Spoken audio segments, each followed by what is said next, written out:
নরসিংদী সরকারি কলেজের উচ্চ মাধ্যমিক শ্রেণীর অনলাইন ক্লাসে সবাইকে স্বাগত। আমাদের আজকের বিষয় বাংলা দ্বিতীয় পত্র। আমাদের আলোচ্য বিষয় বাংলা দ্বিতীয় পত্রের অন্তর্গত নির্মিতি অংশের পারিভাষিক শব্দ। তোমাদের আজকের এই আলোচনার সঙ্গে আছি আমি মোহাম্মদ আল মামুন কুরাইশি, সহকারী অধ্যাপক, বাংলা বিভাগ, নরসিংদী সরকারি কলেজ, নরসিংদী। আজকের এই ক্লাস শেষে আমরা জানতে পারবো পারিভাষিক শব্দ কি, পারিভাষিক শব্দ পাঠের প্রয়োজনীয়তা বা কি, পরিভাষা ও শব্দের মধ্যকার পার্থক্য, পরিভাষা নির্মাণের রীতি, পরিভাষা কেন্দ্রিক বিভিন্ন বোর্ডে আসা কিছু শব্দের পারিভাষিক রূপ। তাহলে প্রিয় শিক্ষার্থী, আমরা এখন চলে যাওয়ার চেষ্টা করি এই কেন্দ্রিক আলোচনায়। পারিভাষিক শব্দ কেন্দ্রিক আলোচনার আগে একটি কৌতুক দিয়ে শুরু করা যাক। এটা কৌতুক এরকম ছিল, যখন স্কুলে পড়তাম তখন বায়োলজি স্যার বলতেন সেল মানে কোষ, ফিজিক্স স্যার বলতেন সেল মানে ব্যাটারি, আর ইকোনমিক্স স্যার বলতেন সেল মানে বিক্রি, আর হিস্ট্রি স্যার বলতেন সেল মানে কারাগার, আর ইংলিশ স্যার বলতেন সেল মানে মোবাইল। আর যখন বিয়ে করা হলো তখন বউ বলছে সেল মানে ডিসকাউন্ট। কিন্তু আজও বুঝতে পারলাম না সেল মানে আসলে কি। সবই ঠিকই রয়েছে, প্রতিটি ঠিক অর্থ, কিন্তু আসলে পারিভাষিক শব্দ সম্পর্কে বা পরিভাষা সম্পর্কিত জ্ঞান না থাকার কারণে তার মধ্যে এরকম একটি ধাঁধার সৃষ্টি হয়েছে। সে আসলে বুঝতে পারছে না একই এক এক ক্ষেত্রে একই শব্দ বিভিন্ন অর্থে ব্যবহৃত হচ্ছে, কেন হচ্ছে। আশা করছি আজকের ক্লাসটি যদি প্রথম থেকে শেষ পর্যন্ত তোমরা মনোযোগ সহকারে করার চেষ্টা করো, তাহলে অবশ্যই তোমাদের বাংলা দ্বিতীয় পত্রের নির্মিতি অংশের ৭ নং প্রশ্নের মধ্যে ৭ নং প্রশ্নে এটি দেয়া থাকে এবং এর নম্বর হচ্ছে ১০। তোমরা আমার ক্লাসটি আজকে যদি প্রথম থেকে শেষ পর্যন্ত মনোযোগ সহকারে করো, আবারও বলছি প্রথম থেকে শেষ পর্যন্ত করতে হবে। প্রথম দিয়ে করলে হবে না, শেষের দিকে তোমাদের দেয়া রয়েছে কিছু শব্দ, এগুলো যদি মনোযোগ সহকারে করো তাহলে আশা করছি তোমরা পরীক্ষায় ১০ মার্কস এখান থেকে পাবে, সে আশা রাখছি, এবং আশা করছি তোমরা সবাই মনোযোগ সহকারে ক্লাসটি করার চেষ্টা করবে। তাহলে প্রিয় শিক্ষার্থী, আমরা এই পারিভাষিক শব্দ কি এখন সেদিকে জানার চেষ্টা করব। পারিভাষিক শব্দ, তাহলে এর ইংরেজি হলো টার্মিনোলজি ওয়ার্ড। কি ওয়ার্ড? Terminology word. তাহলে সংস্কৃত পরি উপসর্গের সাথে, তাহলে সংস্কৃত পরি উপসর্গের সাথে ভাষা যুক্ত হয়েছে। কি যুক্ত হয়েছে? ভাষা। এই ভাষা শব্দ যুক্ত হয়ে পরিভাষা শব্দটি গঠিত হয়েছে। তাহলে পরিযোগ ভাষা কি হয়েছে? পরিভাষা। আর এই পরিভাষার সঙ্গে ইক প্রত্যয় যুক্ত হয়ে হয়েছে পারিভাষিক শব্দটি। তাহলে আমরা জানলাম পারিভাষিক শব্দটি কিভাবে গঠিত হয়েছে। প্রথমে পরিযোগ ভাষা, পরিভাষা, এবং পরিভাষার সঙ্গে ইক প্রত্যয় যুক্ত হয়ে গঠিত হয়েছে পারিভাষিক শব্দটি। তাহলে পরিভাষা শব্দের অর্থ হলো বিশেষ ভাষা। তাহলে মোটামুটি আমরা বুঝতে পারছি পরিভাষা শব্দের অর্থ কি? বিশেষ ভাষা। তাহলে আমরা এখন জানার চেষ্টা করি পরিভাষা বা পারিভাষিক শব্দ কাকে বলে। কোন ভাষার মধ্যে বিশেষ অর্থে ব্যবহৃত শব্দই পরিভাষা বা পারিভাষিক শব্দ। তাহলে কোন ভাষা, বাংলা ভাষা হতে পারে, ইংরেজি ভাষা হতে পারে, বিভিন্ন ভাষার মধ্যে বিশেষ অর্থে ব্যবহৃত শব্দই পরিভাষা বা পারিভাষিক শব্দ। আবার যদি আমরা বলতে পারি বাংলা ভাষায় প্রচলিত বিদেশি শব্দের ভাবানুবাদমূলক প্রতিশব্দই পরিভাষা। তাহলে বাংলা ভাষায় প্রচলিত রয়েছে অনেক ভাষা, অনেক বিদেশি ভাষা, আমরা জানি না, আরবি, ফার্সি, হিন্দি, বিভিন্ন ভাষার শব্দ বাংলা ভাষায় প্রচলিত রয়েছে। তাহলে বাংলা ভাষায় প্রচলিত বিদেশি শব্দের এই ভাবানুবাদমূলক প্রতিশব্দই হচ্ছে পরিভাষা। অর্থাৎ আমরা যদি আরো সুনির্দিষ্টভাবে বলতে পারি, জ্ঞান বিজ্ঞানের সুনির্দিষ্ট ক্ষেত্রে যেসব শব্দ সুনির্দিষ্ট বা বিশেষ অর্থে ব্যবহৃত হয় সেগুলোকে পরিভাষা বা পারিভাষিক শব্দ বলে। তাহলে প্রিয় শিক্ষার্থী, আমরা বলতে পারছি যে আমরা জ্ঞান বিজ্ঞানের চর্চা করি, এই জ্ঞান বিজ্ঞানের সুনির্দিষ্ট ক্ষেত্রে যেসব শব্দ সুনির্দিষ্ট বা বিশেষ অর্থে ব্যবহৃত হয় সেগুলোকে পরিভাষা বা পারিভাষিক শব্দ বলে। আমরা উদাহরণ দিলে আরো আমাদের ধারণাটি সম্পর্কে আরো পরিষ্কার হয়ে যাবে আমাদের। পরিভাষা শব্দ কি? যেমন একটি শব্দ পদ। কে না জানো পদ? পদ সবাই জানো, তাই না? আমরা পদ দেখো যখন ব্যাকরণে ব্যবহার করছি তখন আমরা কি বলছি? বিভক্তিযুক্ত ব্যাকরণে দেখো বিভক্তিযুক্ত শব্দ ও ধাতুকে বলা হয় ব্যাকরণে পদ বলে। যে পদ একটি শব্দ, যখন ব্যাকরণে আমরা ব্যবহার করি তখন কি বিভক্তিযুক্ত শব্দ ও ধাতুকে আমরা কি বলছি? পদ। কিন্তু সাধারণ অর্থে পদ অর্থ পা বা চরণ, তাই না? আমরা বিভিন্ন পদ বলতে পা বোঝাই সাধারণ অর্থ। কিন্তু ব্যাকরণে যখন পদ বলছি তখন কি আর পা বোঝা যাবে? মোটেই না। তখন আমরা জানবো বিভক্তিযুক্ত শব্দ ও ধাতু। আবার এটিই ক্ষেত্রে যদি আবার পদ শব্দটি আমরা কবিতার ক্ষেত্রে ব্যবহার করি, দেখো কবিতার ক্ষেত্রে পংক্তি বা লাইন। তোমরা জানো বাংলা ভাষার প্রাচীনতম আদি নিদর্শন কি? প্রাচীনতম নিদর্শন কি? চর্যাপদ।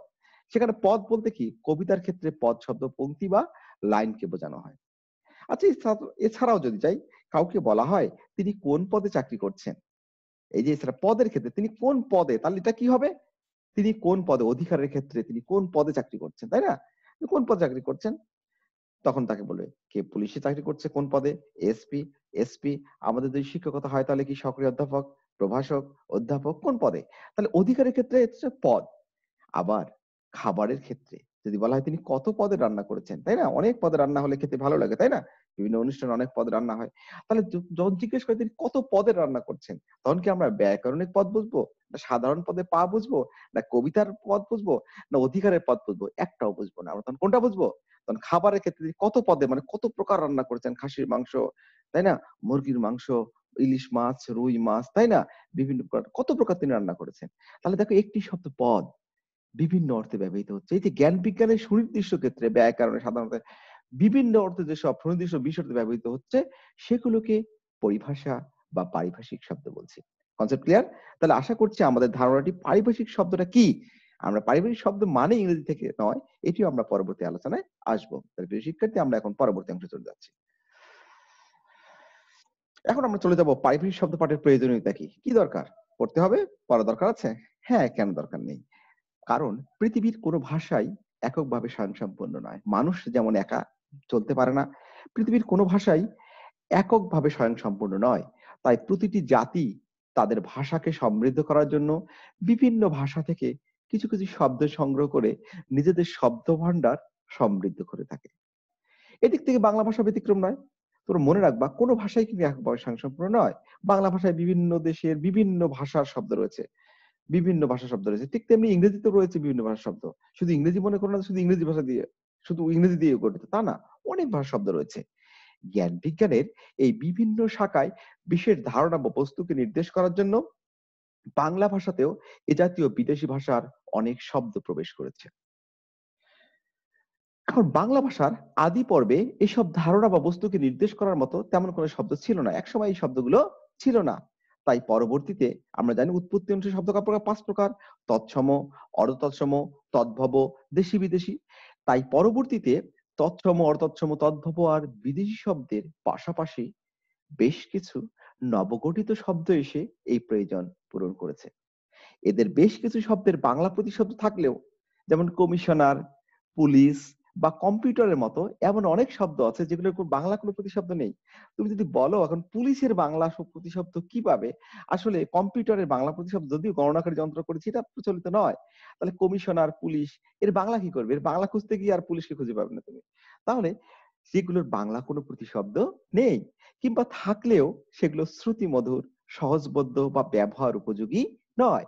তাই এইসব ধারণা প্রকাশ করতে কিংবা বস্তুকে চিহ্নিত করতে বাংলা ভাষায় পারিভাষিক শব্দের প্রয়োজনীয়তা রয়েছে। এছাড়াও বাংলা বাক্যের মধ্যে এসব পারিভাষিক শব্দ সরাসরি ব্যবহার করে বাংলা বাক্যকেও শ্রুতিমধুর ও ব্যবহার উপযোগী করা যায়। এদিক থেকে বাংলা বাক্য গঠনে পারিভাষিক শব্দের প্রয়োজনীয়তা রয়েছে। তাহলে কেন প্রয়োজন? আমরা বুঝতে পারলাম যে বিভিন্ন ক্ষেত্রে আমাদের বাংলা বাক্যের মধ্যে প্রচুর পারিভাষিক শব্দ রয়েছে এবং বাংলা বাক্যকে ব্যবহার শ্রুতিমধুর ও ব্যবহার উপযোগী করার জন্য এবং বাংলা বাক্য গঠনে পারিভাষিক শব্দের প্রয়োজনীয়তা অপরিসীম। যেহেতু পরিভাষাগুলোর সঙ্গে মানুষের উপলব্ধি ও চেতনা ঘনিষ্ঠভাবে জড়িয়ে থাকে, তাই বিশেষ জ্ঞানের আলোচনায় সে জ্ঞানের সাথে সম্পর্কিত পরিভাষা অবশ্যই প্রয়োজন। প্রতিটির সঙ্গে আলাদা আলাদা পরিভাষাগুলোর সঙ্গে মানুষের উপলব্ধি ও চেতনা ঘনিষ্ঠভাবে জড়িয়ে থাকে। তাই বিশেষ জ্ঞানের আলোচনায় সে জ্ঞানের সঙ্গে সম্পর্কিত পরিভাষা অবশ্যই প্রয়োজন। মূল কথা, পরিভাষা ছাড়া জ্ঞান বিজ্ঞানের আলোচনা প্রায় অসম্ভব। তাহলে জ্ঞান বিজ্ঞান আলোচনা যদি না অসম্ভব হয় পরিভাষা ছাড়া, তাহলে অবশ্যই পরিভাষা সম্পর্কে জ্ঞান অর্জনের প্রয়োজন রয়েছে, অবশ্যই পরিভাষা পাঠের প্রয়োজন রয়েছে। সে কথাই বলা হচ্ছে পরিভাষা ছাড়া জ্ঞান বিজ্ঞানের আলোচনা প্রায় অসম্ভব। পরিভাষা ব্যবহারের মাধ্যমে লেখক, পাঠক, বক্তা ও শ্রোতার মধ্যে নির্বিঘ্ন যোগাযোগ করে তোলা সম্ভব। কারণ বললাম তো একটু আগে পদ, তুমি যদি পদ শব্দটির অর্থই বিবিধ অর্থ না জানো, তখন একটি বললে তখন আরেকটি আমাদের বুঝতে হবে। এটি আমাদের জন্য কি সমস্যার সৃষ্টি করবে। তাই আমরা মূল কথা, পরিভাষা ছাড়া জ্ঞান বিজ্ঞানের আলোচনা প্রায় অসম্ভব। পরিভাষা ব্যবহারের মাধ্যমে লেখক, পাঠক, বক্তা ও শ্রোতার মধ্যে নির্বিঘ্ন যোগাযোগ গড়ে তোলা সম্ভব। প্রিয় শিক্ষার্থী, তাহলে আমরা এখন পরবর্তী স্লাইডে চলে যাচ্ছি। পরিভাষা ও শব্দের মধ্যে পার্থক্যটা কি? পরিভাষার শব্দ আমরা সবসময় মিলেই ফেলি যে দুটোই মনে হচ্ছে এক, না দুটোই এক নয়। পরিভাষা ও শব্দের মধ্যে সূক্ষ্ম পার্থক্য বিদ্যমান। পরিভাষা কোনো জ্ঞান ক্ষেত্রে বৈশিষ্ট্য জ্ঞাপক ধারণা, ধারণার সংজ্ঞার্থ বা নাম। তাহলে পরিভাষা কি? পরিভাষা শব্দের মধ্যে সূক্ষ্ম পার্থক্য রয়েছে। পরিভাষা কোনো জ্ঞান ক্ষেত্রে বৈশিষ্ট্য জ্ঞাপক ধারণার সংজ্ঞার্থ বা নাম, ওটাকে নির্দিষ্ট করে দেয়। কিন্তু শব্দ হচ্ছে ভাষায় ব্যবহৃত যে কোনো অর্থবোধক ধ্বনি বা ধ্বনি সমষ্টি। তাহলে ভাষায় ব্যবহৃত যে কোনো অর্থবোধক ধ্বনি বা ধ্বনি সমষ্টি হচ্ছে কি পরিভাষা। বা ধরা হচ্ছে যে কোনো অর্থবোধক ধ্বনি বা ধ্বনি সমষ্টি হচ্ছে ভাষায় ব্যবহৃত শব্দ, অর্থবোধক ধ্বনি বা ধ্বনি সমষ্টি শব্দ। ঠিক আছে? অর্থবোধক ধ্বনি বা ধ্বনি সমষ্টি হচ্ছে শব্দ। কাজেই সব শব্দই পারিভাষিক শব্দ নয়। কিন্তু সব পারিভাষিক শব্দই সাধারণ শব্দ। মনে রাখতে হবে সব শব্দই কিন্তু পারিভাষিক শব্দ নয়। কিন্তু সব পারিভাষিক শব্দই সাধারণ শব্দ। যেমন গুণ বলতে সাধারণত ভালো বৈশিষ্ট্যকে বোঝায়। কারো গুণ ভালো, কে কেমন গুণ? না, লোকটির অনেক গুণ। তাই না? তোমাদেরও অনেক গুণ। ঠিক গুণ বলতে কি ভালো বৈশিষ্ট্যকে বোঝায়। কিন্তু গণিতে যদি বলা হয় পারিভাষিক শব্দ গুণ বলতে কি যে গুণ করো, তখন কি করবা? তখন ভালো বৈশিষ্ট্যকে বোঝাবা না, তখন গুণ বলতে গাণিতিক প্রক্রিয়াকে বোঝাবা। অর্থাৎ তখন গুণ বলতে গাণিতিক, যেমন ৩ গুণন ২, ৩ দুগুণে কত? ৬ হয়। আবার ভাষা বিজ্ঞানে যখন এই পারিভাষিক শব্দ গুণ ব্যবহার করা হয়, তখন তা ধ্বনি পরিবর্তনের সূত্রকে নির্দেশ করে। তোমরা জানা, ভাষা বিজ্ঞান যারা সম্পর্কে বাংলা জানো এবং প্রকৃতি প্রত্যয় পড়াতে গিয়ে দেখবে যে তোমাদের হ্রস্ব-ই এবং দীর্ঘ-ই মিলে কি হয়? এতে রূপান্তরিত হয়। এই যে ধ্বনি পরিবর্তনের সূত্র, এটাকে বাংলা ভাষা বিজ্ঞানে ব্যবহার করা হয় কি গুণ অর্থে। তাহলে দেখি একই গুণ কখনো ভালো বৈশিষ্ট্য, কখনো গাণিতিক প্রক্রিয়া, আবার কখনো ধ্বনি পরিবর্তনের সূত্রকে নির্দেশ করছে। তাহলে প্রিয় শিক্ষার্থী, বোঝার চেষ্টা করো পরিভাষা ও শব্দের মধ্যে যে সূক্ষ্ম পার্থক্যটুকু রয়েছে। আশা করছি আমরা বুঝতে পেরেছি। এখন পরিভাষা ও বিদেশি শব্দের মধ্যে পার্থক্য কি? পরিভাষা আর বিদেশি শব্দের মধ্যেও একটি পার্থক্য রয়েছে।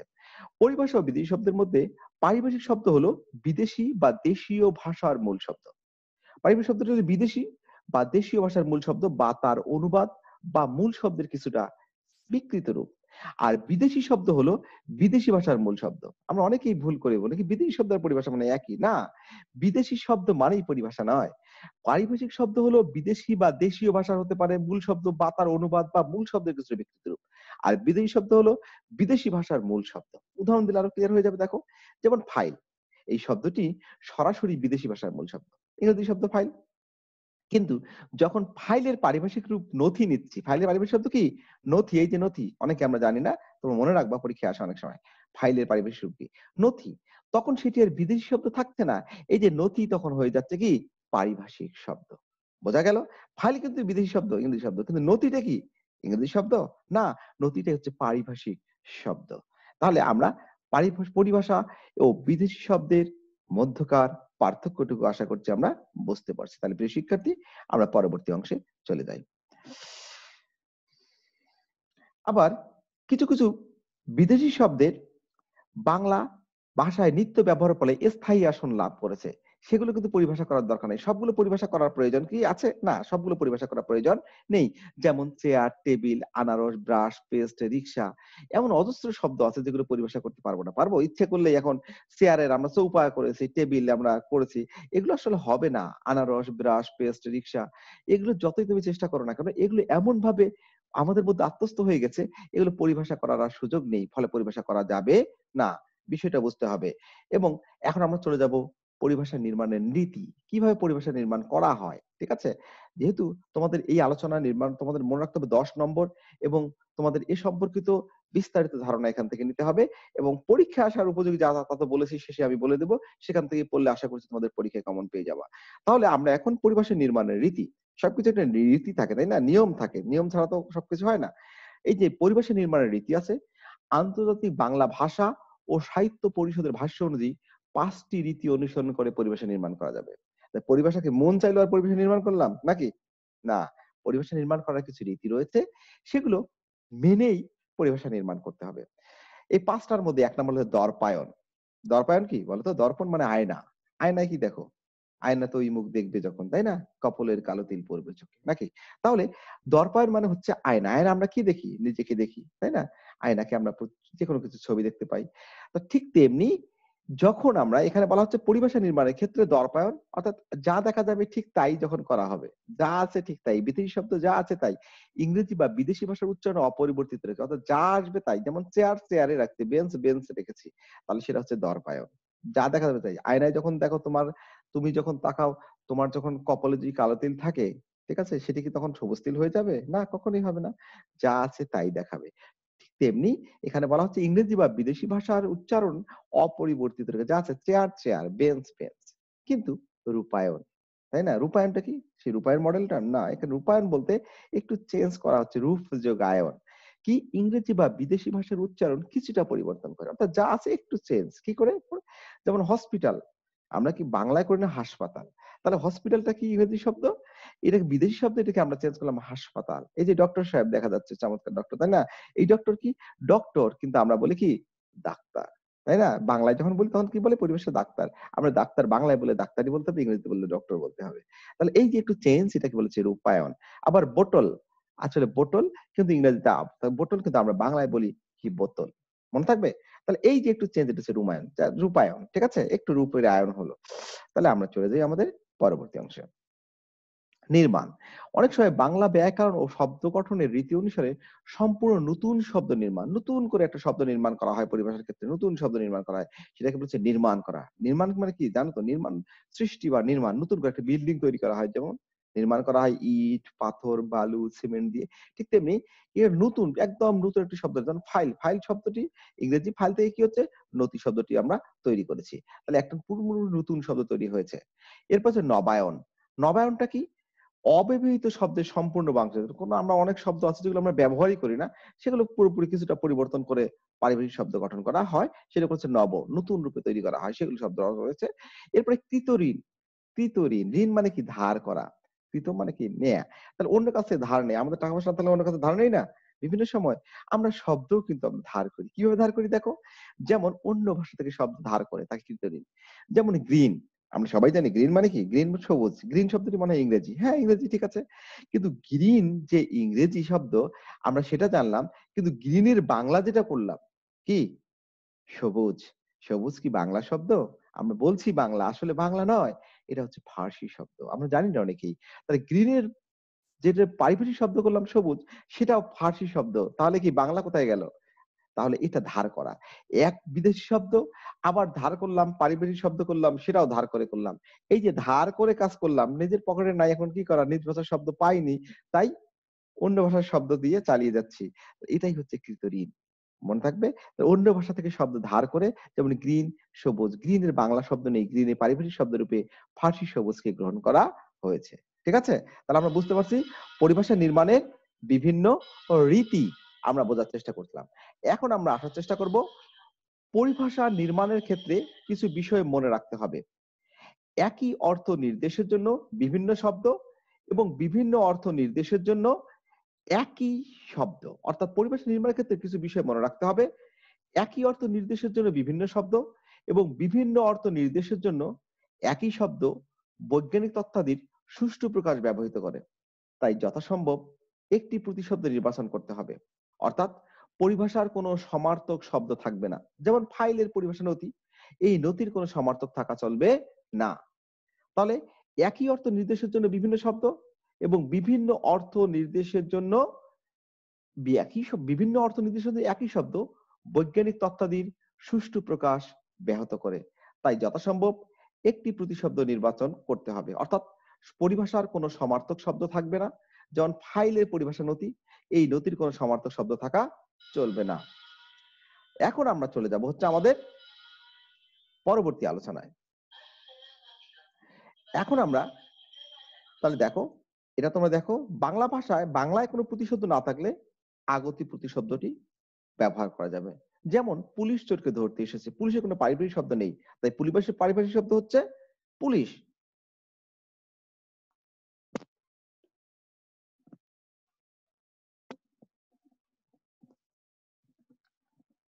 তোমরা স্লাইডটা দেখতে থাকো। দেখো স্লাইডের দিকে তাকাও। দেখো সবকিছু দেখা যাচ্ছে। এগুলো একটু পড়ো।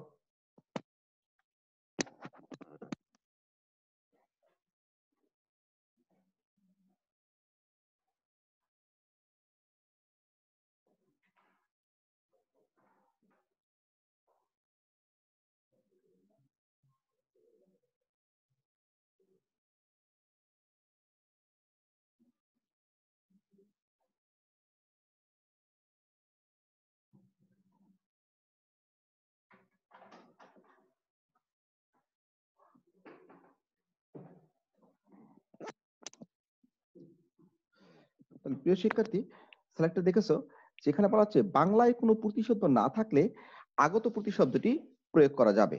যেমন পুলিশ চোরকে ধরতে এসেছে। পুলিশের কোনো পারিভাষিক শব্দ নেই। তাই পুলিশের পারিভাষিক শব্দ পুলিশ আমরা আগেও বলেছি। আবার বাংলায় টেকসই প্রতিশব্দ না থাকলে আগতি শব্দটি প্রয়োগ করা যাবে। যেমন ছেলেমেয়েরা টেলিভিশন দেখছে। এই যে টেলিভিশন দেখো, অনেকদিন আগের টেলিভিশন, তাই না? এই ছেলেমেয়েরা টেলিভিশন দেখছে, টেলিভিশনের বাংলা প্রতিশব্দ হচ্ছে দূরদর্শন। তবে এটি টেকসই নয়, অর্থাৎ দূরদর্শন, কেদারা, চৌপায়া এগুলো গ্রহণযোগ্য হয়নি। তাই মূল শব্দটি ব্যবহার করাই উত্তম। অর্থাৎ অর্থাৎ বাংলায় টেকসই প্রতিশব্দ না থাকলে আগত শব্দটি প্রয়োগ করা যাবে। যেমন ছেলেমেয়েরা টেলিভিশন দেখছে, এই যে অর্থাৎ না থাকলে ব্যবহার করা যাবে। কিন্তু আমরা দূরদর্শন কিন্তু কেউ বলি না, আমরা সবাই কি বলি? আমরা বলছি টেলিভিশন বলি। ঠিক আছে?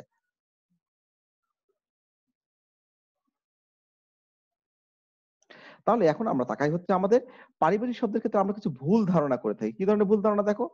পারিবারিক শব্দের ক্ষেত্রে অনেক শিক্ষার্থী মনে করেন পারিভাষিক শব্দ মানেই ইংরেজি থেকে বাংলা অনুবাদ বা ইংরেজি শব্দগুলোর বাংলা রূপ।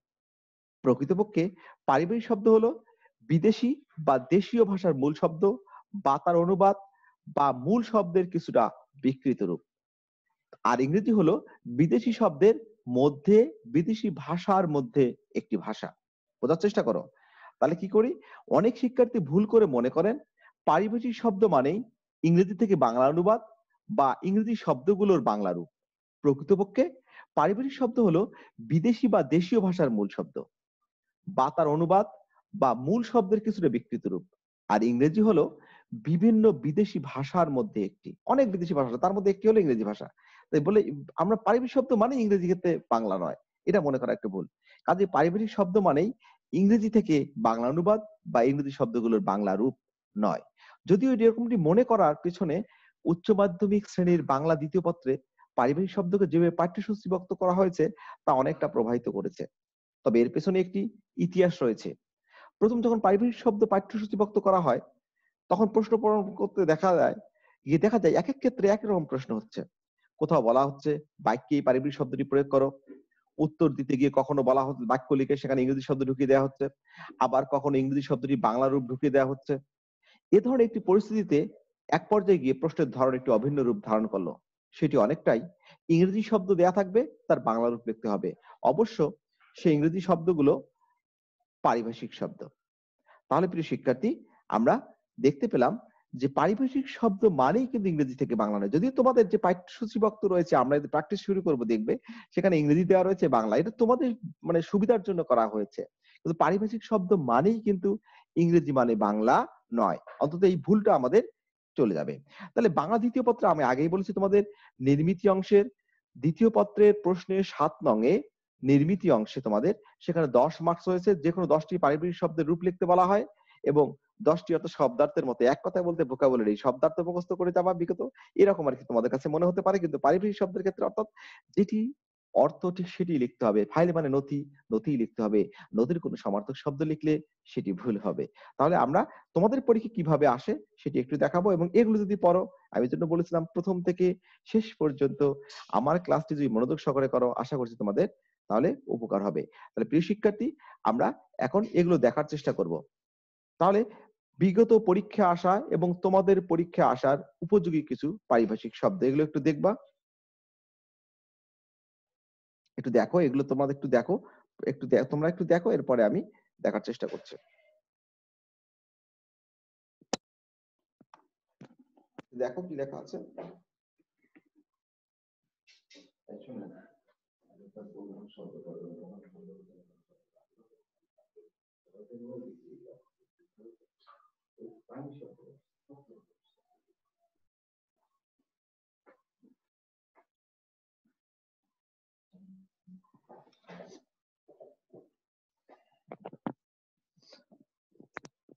তাহলে নিশ্চয়ই দেখেছো এতক্ষণ বিগত পরীক্ষায় আসা এবং তোমাদের পরীক্ষায় আসার উপযোগী কিছু উপযোগী কিছু শব্দ এবং তার পারিভাষিক রূপ।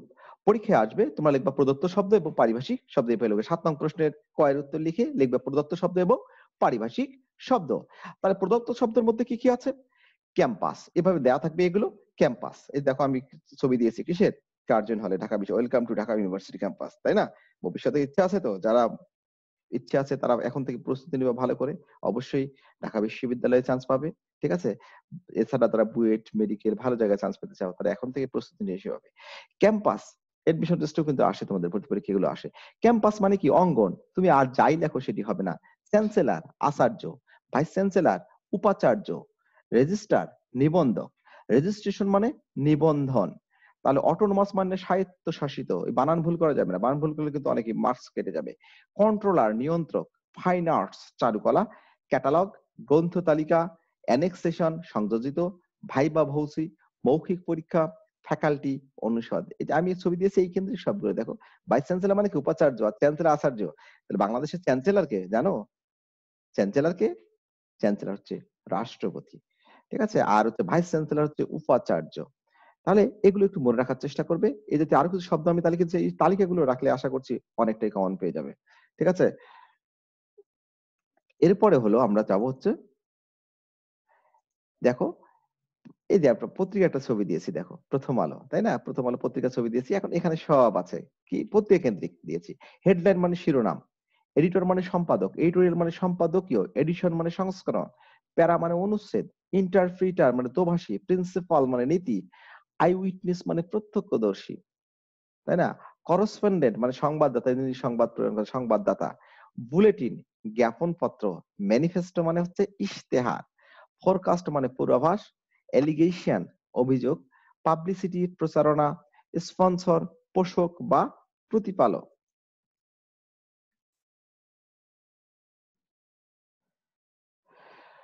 দেখো একটা বিশ্বের ছবি দিয়েছি, চেষ্টা করেছি কাছাকাছি ওর শব্দগুলো, সব ক্ষেত্রে তো রক্ষা করা সম্ভব হয়নি।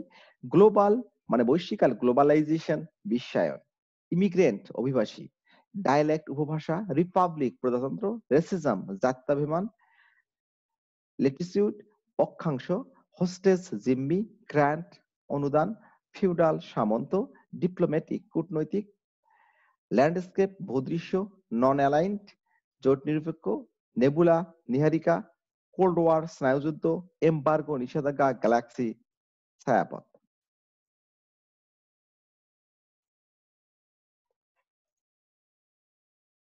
রিপাবলিক মানে প্রজাতন্ত্র, চিফ হুইপ মুখ্য সচেতক, হোম মিনিস্ট্রি স্বরাষ্ট্র মন্ত্রণালয়, আরবান আরবানাইজেশন নগর বা নগরায়ন, কাস্টম মানে শুল্ক, বাই ইলেকশন মানে উপনির্বাচন, ডেপুটেশন মানে প্রেষণ, অর্ডিন্যান্স মানে অধ্যাদেশ, র্যাঙ্ক মানে পদমর্যাদা, ইন্টারিম অন্তর্বর্তীকালীন, ট্রান্সপারেন্সি স্বচ্ছতা, স্পোকসম্যান মুখপাত্র, ওয়াকআউট মানে সমাবর্জন, ক্যাবিনেট মন্ত্রিপরিষদ, সিভিল ওয়ার গৃহযুদ্ধ, ইমপিচমেন্ট অভিশংসন, পাবলিক ফান্ড সরকারি তহবিল, ওয়ার ক্রাইম যুদ্ধাপরাধ, ডেডলক অচলাবস্থা, হাইওয়ে মহাসড়ক, ডেমোক্রেসি গণতন্ত্র, ব্যালট পেপার ভোটপত্র, অ্যাডহক অনানুষ্ঠানিক, কনস্টিটিউশন সংবিধান, ওথ শপথ, পাবলিক জনসাধারণ, সেন্সাস আদমশুমারি, মিনারেল খনিজ, ইন্টারপ্রিটার দোভাষী, পাবলিক ওয়ার্কস গণপূর্ত, ব্যুরোক্রেসি আমলাতন্ত্র, পার্লামেন্ট সংসদ। এগুলো তোমরা দেখার চেষ্টা করবে, স্ক্রিনশট নিয়ে দেখতে চেষ্টা করবে।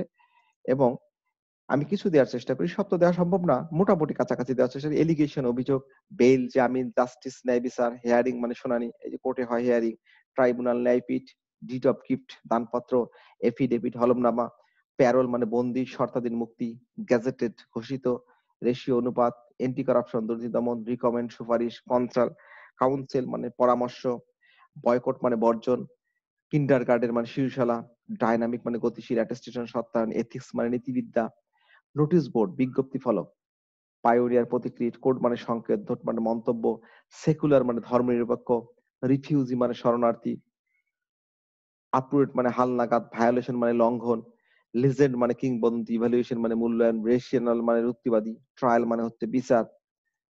তাহলে এই জাতীয় তোমাদের যেগুলো দিলাম এগুলো যদি একটু ভালো করে দেখো, আশা করছি তোমাদের পরীক্ষায় এখন থেকে অনেকগুলো কমন পাওয়ার সম্ভাবনা রয়েছে। আরো তোমরা দেখতে পারো।